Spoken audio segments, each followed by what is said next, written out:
chapter 19. In the course of time, Nahash king of the Ammonites died, and his son succeeded him as king. David thought, I will show kindness to Hanun son of Nahash, because his father showed kindness to me. So David sent a delegation to express his sympathy to Hanun concerning his father. When David's envoys came to Hanun in the land of the Ammonites to express sympathy to him, the Ammonite commander said to Hanun, do you think David is honoring your father by sending envoys to you to express sympathy?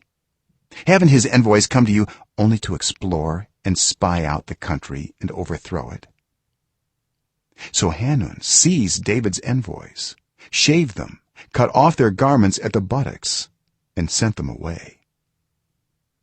When someone came and told David about the men, he sent messengers to meet them, for they were greatly humiliated. The king said, stay at Jericho till your beards have grown, and then come back. When the Ammonites realized that they had become obnoxious to David, Hanun and the Ammonites sent 1,000 talents of silver to hire chariots and charioteers from Aram Naharaim, Aram Maacah, and Zobah.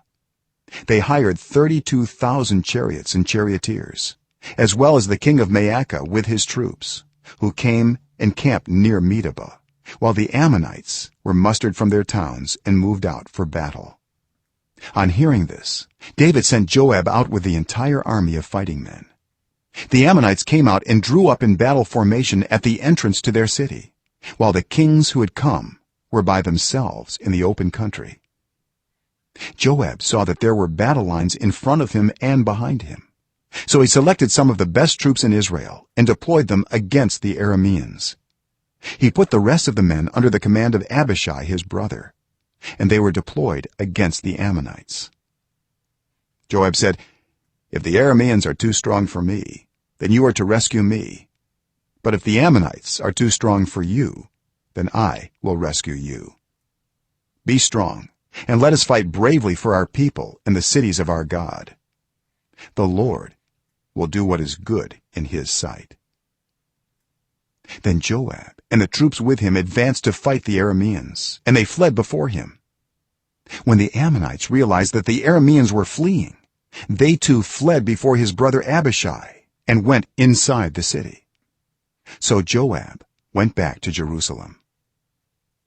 After the Arameans saw that they had been routed by Israel, they sent messengers and had Arameans brought from beyond the Euphrates river, with Shophak the commander of Hadadezer's army leading them.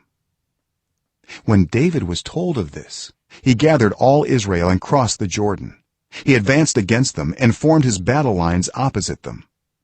David formed his lines to meet the Arameans in battle, and they fought against him. But they fled before Israel, and David killed 7,000 of their charioteers and 40,000 of their foot soldiers.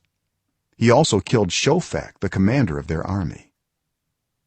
When the vassals of Hadadezer saw that they had been routed by Israel, they made peace with David and became subject to him. So the Arameans were not willing to help the Ammonites anymore.